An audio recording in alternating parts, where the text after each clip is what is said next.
Welcome and thank you for tuning in. You're listening to the Beyond 50 radio program. I'm Daniel Davis.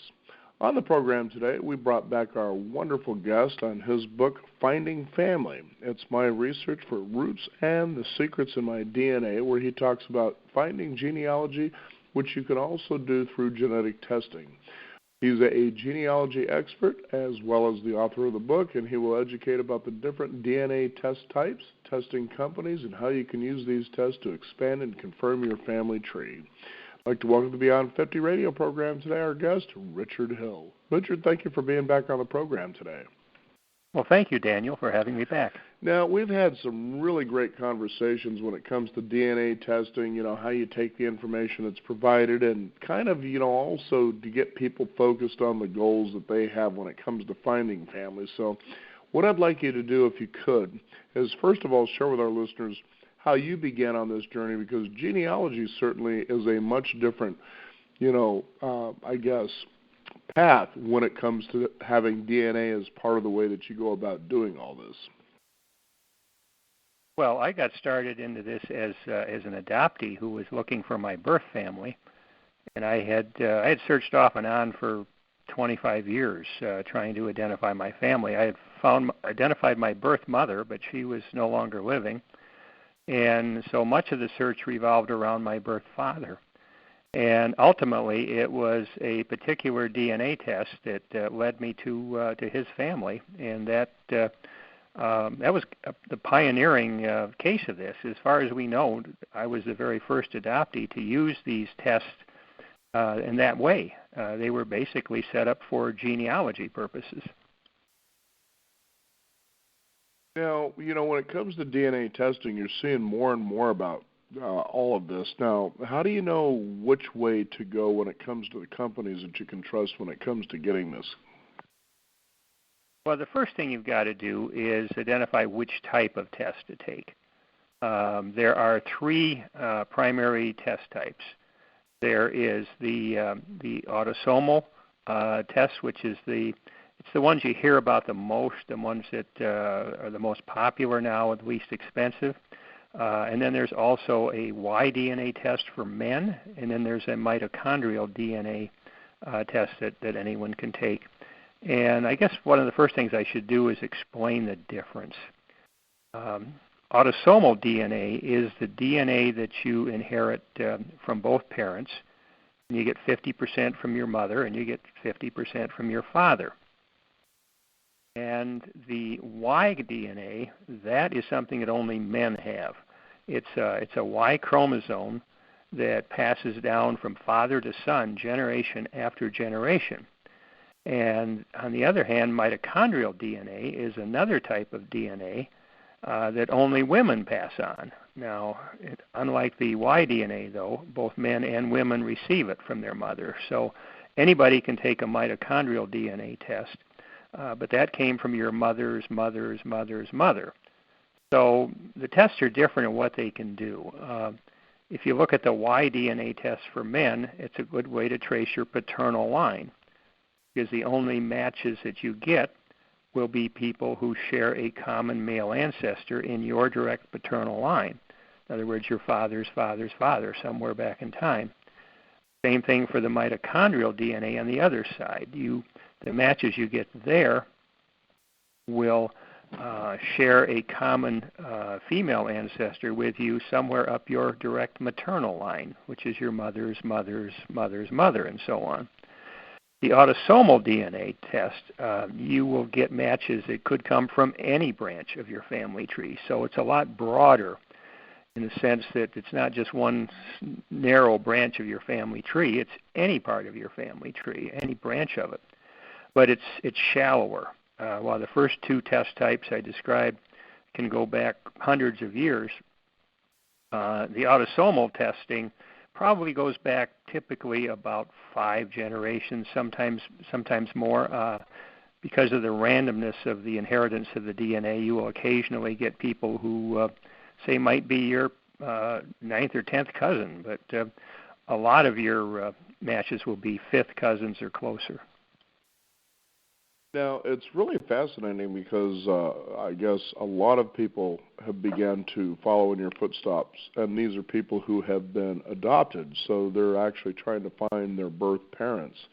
And, this is certainly pretty groundbreaking when you think about using DNA testing, especially in the cases where you've had people who have actually had sealed birth records, and they're using this sort of as a method to kind of go around all that and discover, well, who are my parents, so they can make that connection. But sometimes, even as blissful as it may seem in concept for somebody pursuing this, you also kind of have to consider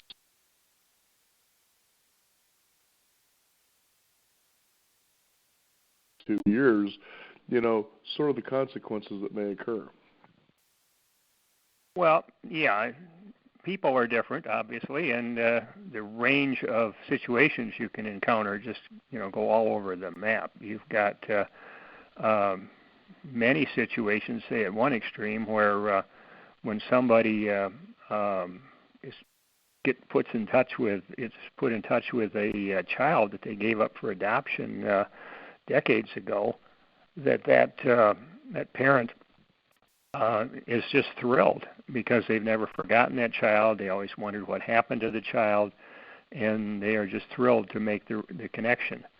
At the other extreme, you've got, particularly among the women, you've got birth mothers who all these years later still feel ashamed, because they had a child out of wedlock, for example, back when they were young. And that's a big secret they've never told their their husband or their children and so on. So, they don't want that secret to come out because they still are embarrassed by it.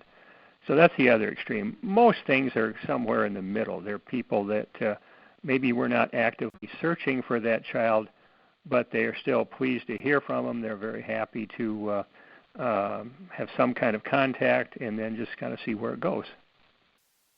Now, you also described that there are things that people can do with DNA and DNA testing when it comes to a family history search. Can we go ahead and explore some of those?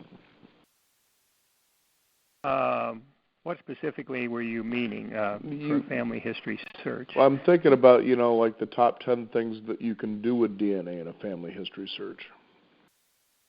Well, I got into this as an adoptee, and we were just talking about that. But the traditional purpose for this is to help people trace their family trees, and that's why they call this whole field genetic genealogy, because it was originally developed by and for genealogists who were trying to trace their family trees. And the way that works in general is, you're not, getting the DNA of long deceased ancestors. You are comparing your DNA to millions of other people who have taken the same test, and then you're looking for how much DNA you have in common. And the more DNA you have in common, the more closely related you are. And so, adoptees, of course, are looking for very close family members. They're hoping to find a parent or a sibling, and the success rate for that has just soared over the last few years. But a lot of people are, they already know that, so what they're trying to do is extend their family tree farther out to maybe like great-great-grandparents or something farther out that maybe they're not sure of, or they haven't been able to find a paper trail. And so what this is doing is getting people in contact with genetic relatives, because when you all the matches that you get from these tests, you are able to contact those matches.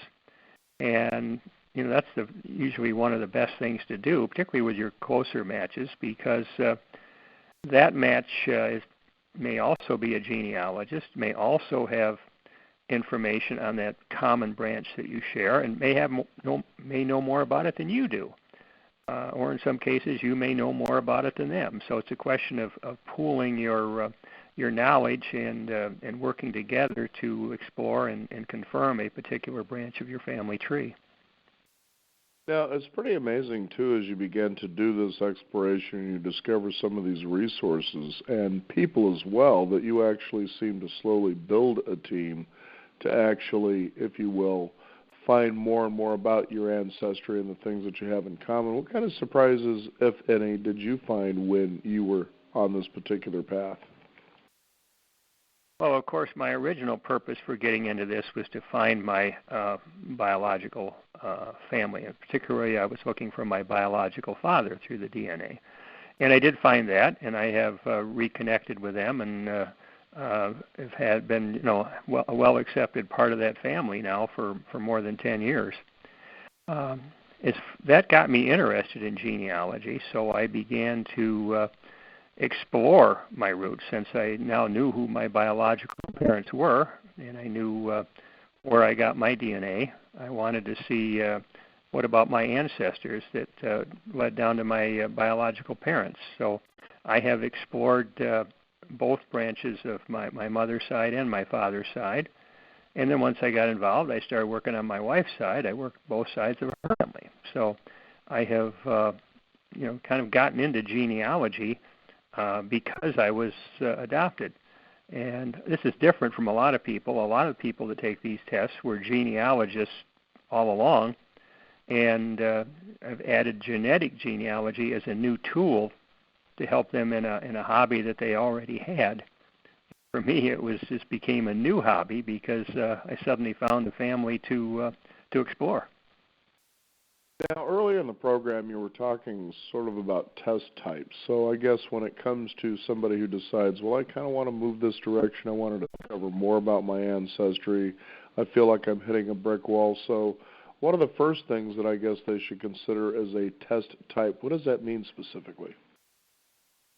Well, the most popular and the least expensive test types are the autosomal DNA tests.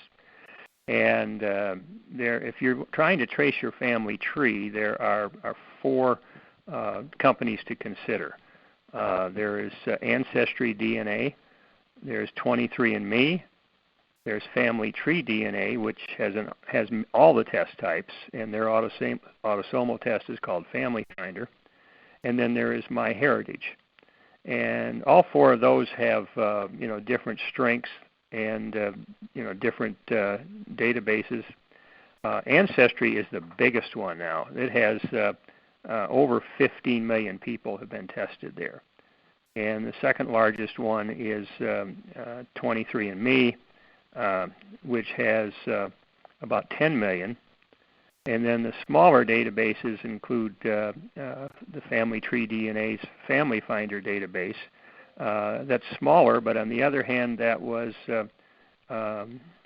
they were an early pioneer in DNA testing and a longtime favorite of genealogists. So the people in that database are more likely to be genealogists who are looking to find common ancestors. Where the first two I mentioned, the reason those databases are larger is they have been, for the last several years, have been promoting things like ethnic ancestry.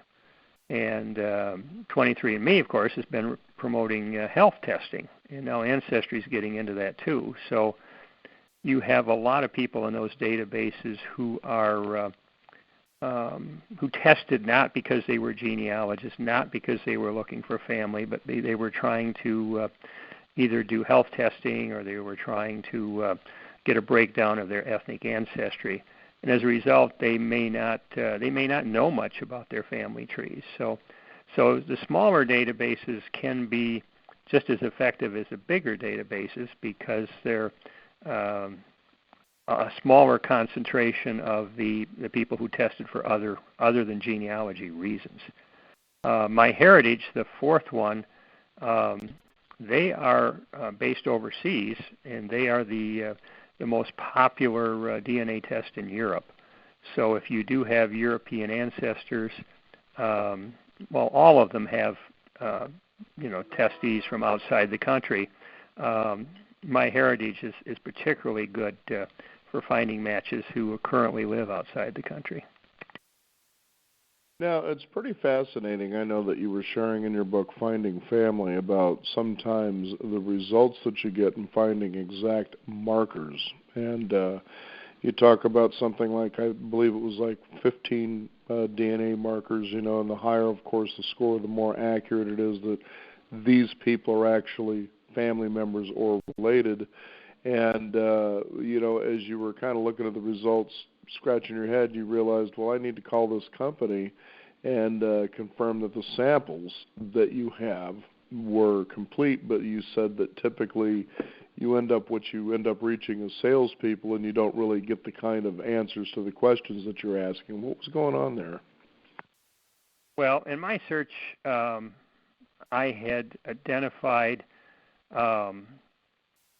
my birth family through a Y DNA test. In other words, I had a Y chromosome match that revealed the last name of my birth father. And that can often happen because, as I said, the Y chromosome passes down father to son, generation after generation. Well, unless there's an adoption or another name change, our last names pass down our father's line too. So when you do take a Y chromosome, a Y DNA test, in many cases, most of your matches will share the same last name. Or if you don't know what that last name is, it can, as in my case, it will reveal that last name. So once I did that, and I pieced together with other information I had, was to identify the family. But I had a complication in that there were 5 brothers in that family, all of which lived in the same general area as my birth mother, and all 5 would have had the same Y chromosome from their common father. So I was trying to determine which of 5 brothers was my brother, and this was before the modern autosomal DNA tests were developed. So my first attempt was to use what's marketed as sibling tests or kinship tests, and those are still being marketed today, and they're basically a paternity test. They only check about maybe 16 markers, and while it's great for checking father against a child, when they try to use them to check any other relationship, like what I was doing is I was checking a son of each man, because the men were all deceased. The brothers were all deceased by then, so I was checking a child of each one. And I wanted to see which one I was most likely to be a half-sibling with, because a child of my father would be a half-sibling to me, where the children of his brothers would be first cousins to me. Well, this test turned out just was totally inadequate. It just couldn't do it. In fact, it even led me to the wrong answer. I actually believed and told my family and friends, everybody, that one particular man was my father. And even the original article about my success that appeared in the Wall Street Journal basically mentioned that same man as my father. Well, when the newer autosomal tests came on, they don't just check 16 markers. They look at 500,000 locations or more in your DNA. So they're far more accurate and actually measure how much DNA people have in common. And when I did that, I realized that the original test I had done to try to separate the children into a sibling and versus cousins had given me the wrong answer. And I now knew a different man had been my father. So that was what happened in my case, and that was why just those few markers was not enough to answer my question. So how does a person determine, with you're seeing more and more people advertising for DNA testing, you go about choosing a particular company to get your test done through? Well, I have had a website since 2008. I decided way back then that, hey, what I've done is can be a great boon to adoptees and others looking for lost families. So I created my website, which is called DNAtestingadvisor.com. And on that site, I have over the years added a lot of different pages that provide a lot of details and information. And right on the home page, I have a list of recommended tests and links to their websites.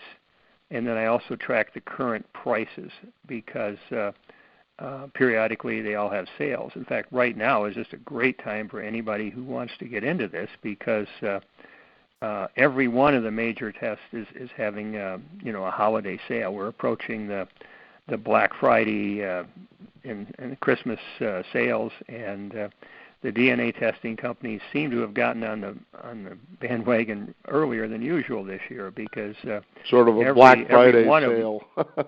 Yeah, every one of them has got good sales going on right now, and you can, by looking at my website, you can see the recommended companies and you can see the prices and go right to the pages where the sales are being offered. It's wonderful, too, to take a look at your website because there are a lot of resources that you actually have there for people, to explore, and so it's what I find fascinating as I was looking on it, and also with your story, Finding Family, is that there seems to be more than just knowing your ancestry, whether it's, that you want to find out, that you're British, whatever the case may be, is that it actually takes you into a much bigger search in different ways, just depending on the questions that you ask. So I would think that, what would be some, basic questions, especially in your particular experience, that people should consider as they're embarking on this quest? Well, again, the whole main purpose is to identify your ancestors for building your family tree. Other people have, particularly as they've done this, and we talked about this in an earlier call, each of the tests provides some kind of clue as to what part of the world your ancestors came from. The autosomal tests, which are a mixture of DNA inherited from all your ancestors, what they do with that is they have population studies that have been done in different parts of the world, and more of them being done all the time, and the testing companies themselves are doing testing and compiling populations. And what they do is they compare our DNA to that of these reference samples, and that's where they come up with a percentage breakdown of what percent English, Irish we might be versus French and German, or Eastern European, or African, Asian, and so on. That's been a big reason that a lot of the databases have grown so big, is because that's a popular topic of discussion with lots of people. People wonder, a common one is, well, I had this great-grandmother who had these facial features that makes her look like she could have been Native American, and was she really Native American? And people will take these tests to find out if they have any Native American ancestry, for example. Other people, African Americans in particular, would like to know what parts of Africa their ancestry comes from, and the better tests now can break African ancestry into maybe as many as 8 or 9 different regions in Africa, and then also tell them what type of European ancestry they have, because it's just a fact of life that African Americans whose ancestors came over as slaves, that somewhere in their family tree there's some European ancestry introduced during the era of slavery. So almost all African Americans have at least some European ancestry as well.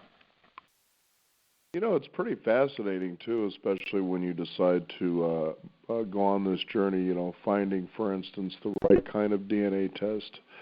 And then on top of that, finding a good company. I know you give a strong recommendation to a particular one, which we'll talk about in a bit. But I remember being on the website, and I was thinking to myself, well, a lot of times, and it's funny because I was talking with someone about value versus price.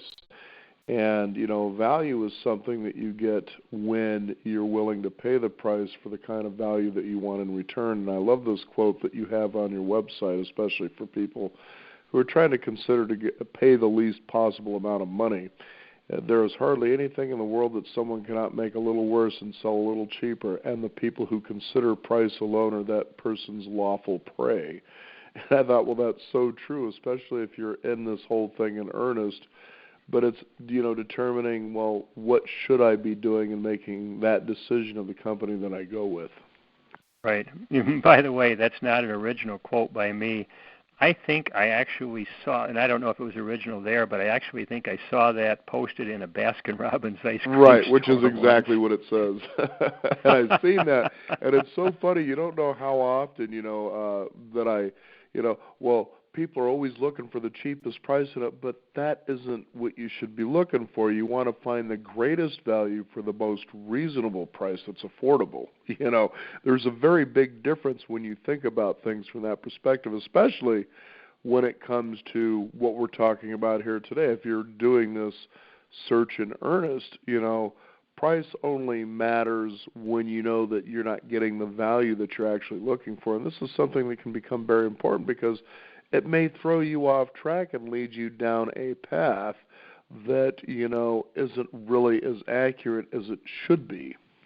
Mm-hmm. Well, I think at the time I wrote some of that when price was a much bigger factor is because you go back several years and these autosomal DNA tests, for example, the first ones I did, I paid like $400 a piece for them. And now they have come down so much that the standard price for those tests is now usually $99. And during these sales, you can get some of them for, let's say, $59. So the price has come down so much that they're pretty much all great values now, particularly when you get the databases are bigger, so you're getting more matches for less money. So there's a lot of bargains out there now. And one of the things to keep in mind, though, is that there's so many people that do just take one test. They pick one for whatever reason. They take that test. They're in that database.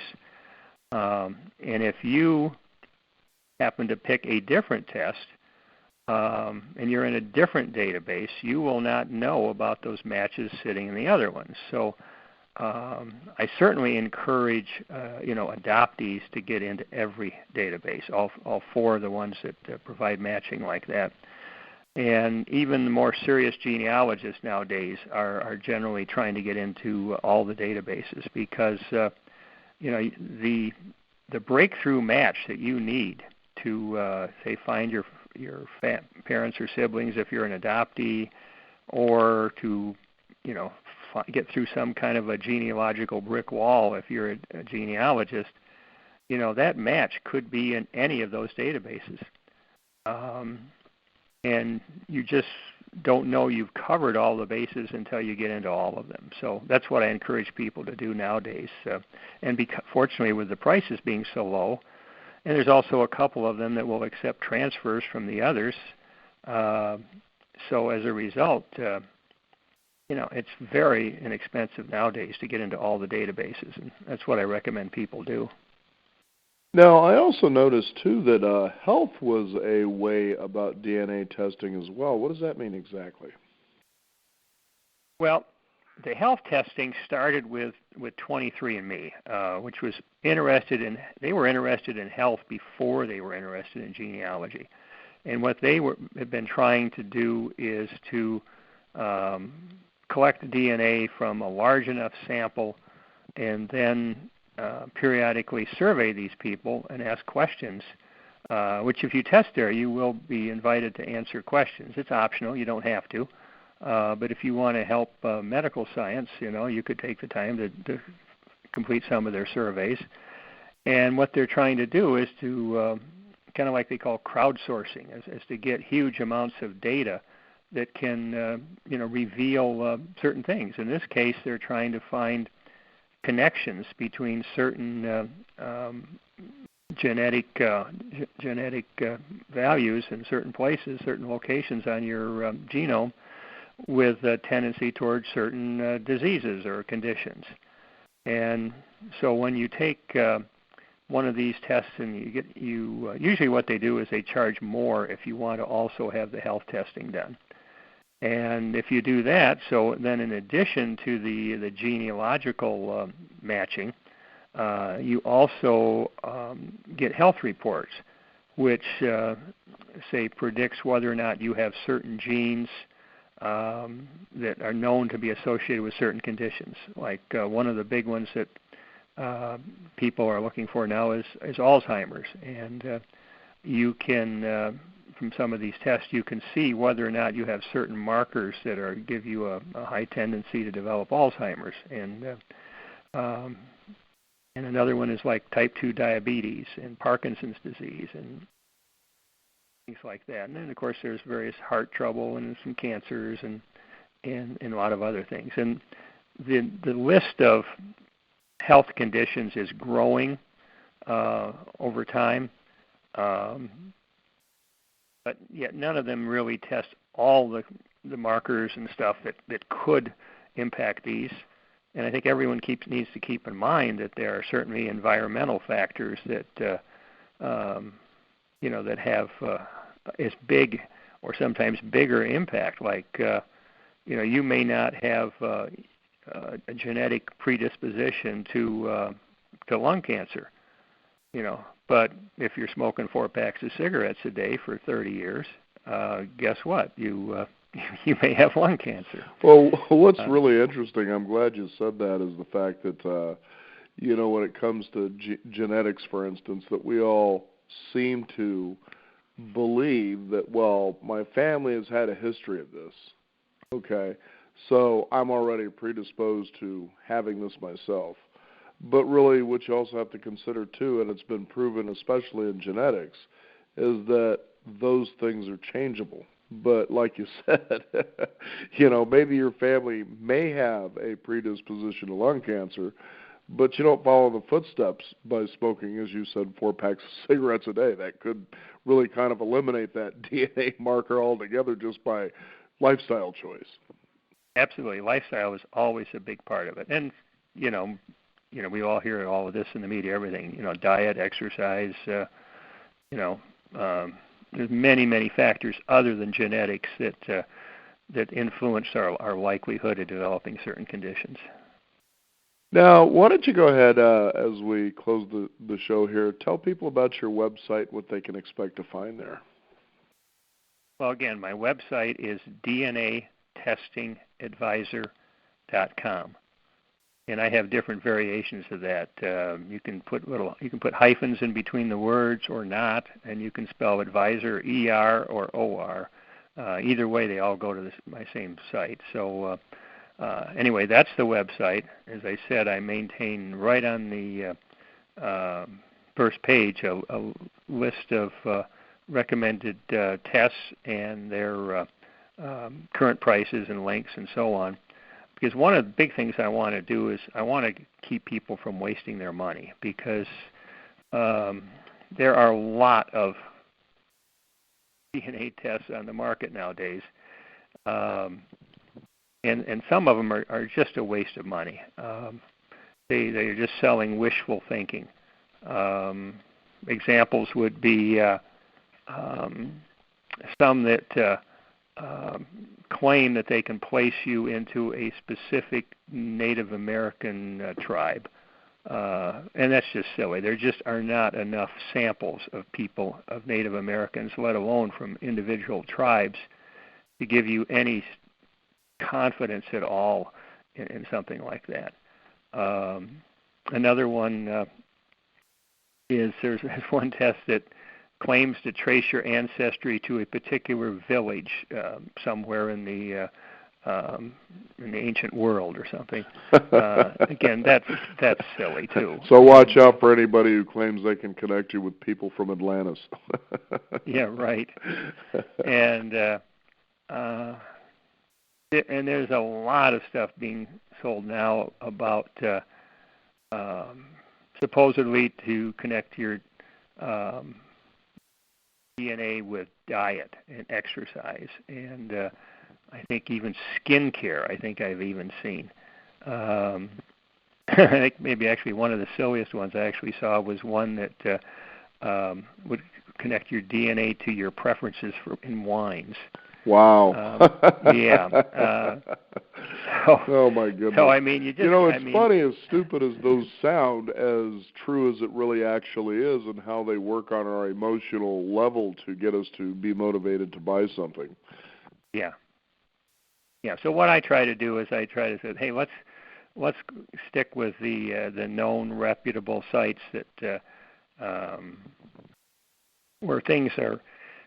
You can be confident you're going to get some kind of value from the test, and not something that's just selling you wishful thinking and giving you something that you might be able to frame in a picture to show that your ancestors came from a particular village in Europe or something. I think, too, for the listeners out there, as they get your book, Finding Family, they'll realize as they get ready to go on this journey of finding family themselves, is that you really want to sit down before you get ready to go in this direction, that you have a certain set of very specific goals, because that'll, at least get you on the path and keep you focused, because you can really start finding yourself spread out when it comes to the information you're gathering in such a way that you can, it's kind of like going to the dictionary to find one word, and the next thing you know, you're all over the place finding all sorts of different things and kind of get lost maybe to a degree for why you were doing all this in the first place. So really having established goals, I think, would be very important for people to be aware of. Yes, that brings up a point. I have a second book that I've written called Guide to DNA Testing, and it only exists as a Kindle ebook on Amazon. But it's a short, easy to understand introduction to this subject that gets you in the right frame of mind as far as your goals and what you can and cannot accomplish and so on.